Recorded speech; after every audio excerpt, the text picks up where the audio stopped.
warahmatullahi wabarakatuh, saudara-saudara pemirsa dimanapun saat ini berada yang sempat menonton siaran kami di channel Agung Posko YouTuber. Saudara, hari ini hari Jumat kami sengaja mengundang Dr. Haji Faisal, pendiri Pondok Pesantren Darul Punun di Desa Tamarama, Kecamatan Muara Kuang. Selamat pagi Pak Ustaz. Selamat pagi Pak. Siapa ya? Haji Syarifudin SI. Ya. Sehat. SIKO masih. Baru. Tapi hampir selesai. Insya Allah. Memang berdekatan dengan Ustaz Kiai ulama. Ada terasa sejuk. Tangan juga dingin. Pemirsa. Itulah mungkin salah satu barokah kalau kita selalu mendekati orang-orang yang beramal ibadah yang tinggi. Amin. Pak Ustaz Faisal, kita hari ini sedikit minta pencerahan antara infak dan sodako. Infak dan sodako ini menurut pengetahuan saya ini kinerjanya terlihat sama, tapi ada perbedaan. Nah, bagaimana membedakan infak, bagaimana sodako, dan dalam hukum Islam infak dan sodako itu bagaimana? Silakan Pak. Baik, terima kasih. Assalamualaikum warahmatullahi wabarakatuh. Allahumma sholli ala Sayyidina Muhammad wa ala ali Sayyidina Muhammad.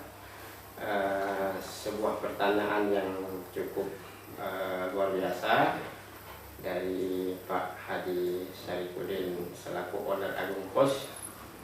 Memang infak dan sodako ini satu tema di dalam Islam yang memang perlu kita siarkan, kita siarkan Dan perlu diperjelas juga. dan perlu diperjelas betul. Disiarkan saja, kalau tidak jelas juga nanti akan berdampak kepada kaum muslimin. Sebelum saya menjelaskan pertanyaan itu, barangkali perlu saya sampaikan satu ayat Al-Quran yang menjelaskan begitu dahsyat, begitu penting infak dan sedekah ini. Dalam Al-Quran misalnya kita temukan ayat A'udzubillahiminasyaitonirrajim, Bismillahirrahmanirrahim. Laula akhartani ila ajalin qarib fa asaddaqa wa aku minas sholihin. Ini dahsyat sekali ayat ini. Bagaimana penyesalan nanti orang-orang setelah meninggal menghadap Allah Subhanahu wa taala, yang sangat luar biasa sanksinya begitu.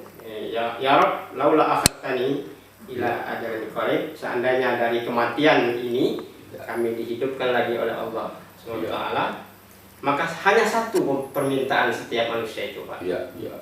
Apa? Bukan sholat, bukan haji, bukan yang lainnya. Cuman dua. Infak dan sedekah. Fasaddaqa. Begitu sangat penting. Tidak meminta yang lain kepada Allah Subhanahu wa taala, hanya meminta infak dan sedekah. Seandainya dihidupkan kembali. Fasaddaqa wa akum minas sholihin. Dan kami akan menjadi orang-orang yang soleh. Jadi orang yang soleh itu yang kedua dimohonkan. Yang pertama itu infak dan sedekah. Perbedaan infak dan sedekah itu gimana? Nah ini menjawab pertanyaan itu memang dari sisi bahasa, gitu ya. Dari sisi bahasa memang dari 3 hurufnya, kalau ini ilmu bahasa Arab sudah berbeda. Kalau infak itu dari kata nafaqah yang nafiqu, gitu ya. Kalau sodako itu sodako yasduku, gitu ya. Jadi memang dari sisi bahasa Arab ada perbedaan akar kata, gitu, pengambilan dari dua istilah ini ya. Sodako dan infak. Nah jadi yang pertama perbedaannya dari sisi bahasa Arab itu memang akar katanya berbeda. Gitu ya. Nah yang kedua dari sisi kesamaan, infak dan sedekah ini pada intinya pelaksanaannya memang memerintahkan kepada kaum muslimin untuk mengeluarkan sebagian harta yang ada padanya. Oh, jadi infak itu diambilkan dari harta benda yang dimiliki. Betul. Jadi infak dan sedekah itu perlu kita pahami, pada intinya memang kita diperintahkan begitu untuk mengeluarkan harta yang dititipkan oleh Allah kepada kita. Dan ini sebenarnya kalau kita kaji Al-Quran memang merupakan ciri orang yang beriman. Yang berinfak dan bersedekah itu merupakan indikator pertama ya, kalau kita mengaku aman billah. Ketika kita mengaku beriman kepada Allah. Dalam surah Al-Baqarah, Alif Lam Mim, dzalikal kitabul la raiba fihi hudal lil muttaqin, ya.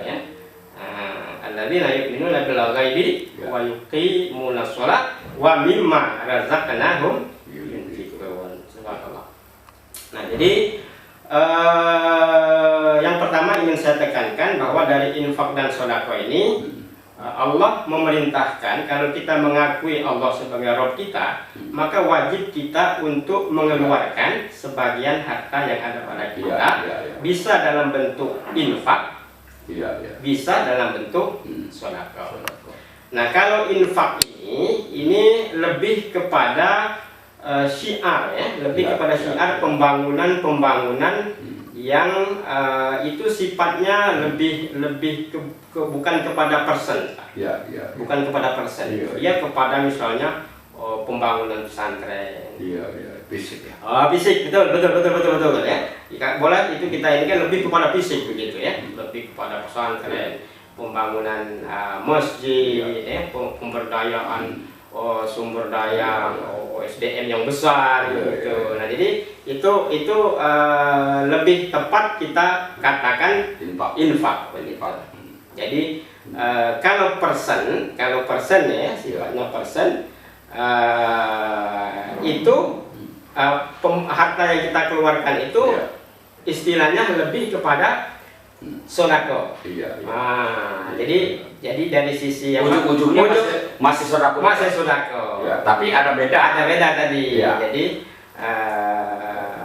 pada intinya memang Allah mendidik begitu dari dua istilah ini, baik infak begitu ya maupun sedekah ini. Kalau infak itu sumber awalnya dari harta benda yang dimiliki oleh kita. Betul. Sementara sedekah itu mungkin sumbernya dari mana saja. Boleh, betul. Boleh, betul. Ya. Nah, jadi saya lebih tertarik dari pertanyaan ini ya, bahwasanya Allah menegaskan kepada kita bahwasanya kalau kita mengaku beriman kepada Allah, ujung-ujungnya itu yang paling penting itu adalah bagaimana kita punya kepribadian untuk senantiasa berinfak dan bersedekah ini Pak Haji Syarifudin. Saya terkadang mikir begitu ya, mengapa Allah senantiasa mensejajarkan begitu antara sholat dan sedekah ini. Aqimus sholat wa atuz zakah. Dalam ayat yang lain kalau mengaku beriman, alladzina yunfiquna bis-sharra'i wad-dharra. Orang yang beriman kepada Allah itu senantiasa menafkahkan, mengeluarkan harta baik di waktu lapang maupun di waktu sempit untuk diinfakkan atau disedekahkan. Karena begini Pak, kalau sholat ya, sholat itu modalnya hanya keinginan. Ingin ambil wudhu, bisa laksanakan selesai. Tapi kalau infak sedekah itu luar biasa. Mengapa luar biasa? Karena dari 100.000 kalau dikeluarkan 50 akan berkurang. Orang-orang yang wajib infak itu orang-orang yang bagaimana saja itu. Betul. Misalnya yang hanya punya pondok di kebun atau memang orang-orang tertentu. Betul. Klasifikasi. Iya. Jadi pada intinya infak dan sedekah ini kalau ini tentunya ini masalah hati begitu Pak ya. Masalah hati dan tentunya kita yang paling tahu kemampuan atau harta yang ada pada kita. Ini ancaman Allah luar biasa begitu.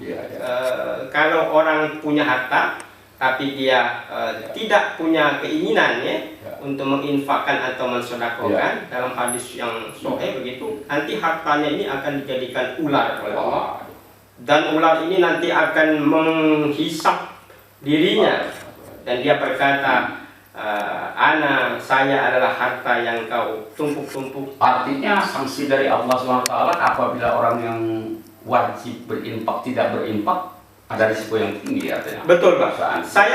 Ini ijtihad saya ya, ijtihad saya.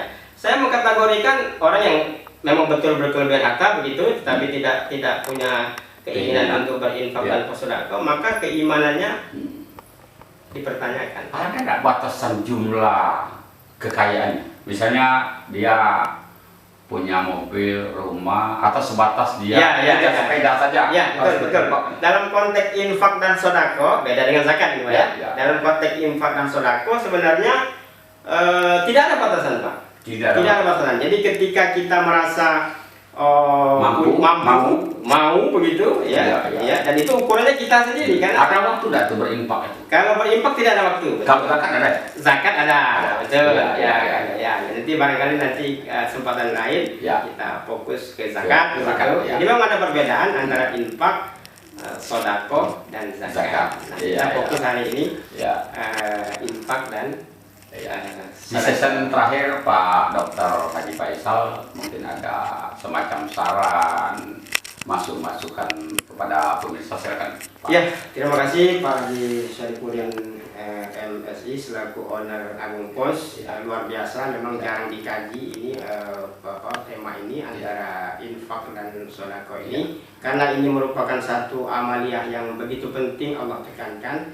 Maka kita berusaha untuk mentarbiyah, mendidik diri kita, keluarga kita untuk senantiasa melaksanakan kewajiban itu, infak dan sedekah. Saudara pemirsa, demikian wawancara singkat kami seputar infak dan sodako bersama Dr. Haji Faisal Abdullah, asli dari Tamarang, Pak. Betul. Pak, ini Dr. Haji Faisal, terima kasih banyak atas waktunya. Terima kasih Pak Haji. Saudara pemirsa, demikian wawancara kami. Lebih kurang saya mohon maaf kepada Allah, saya mohon ampun. Saya Assalamualaikum warahmatullahi wabarakatuh. Waalaikumsalam.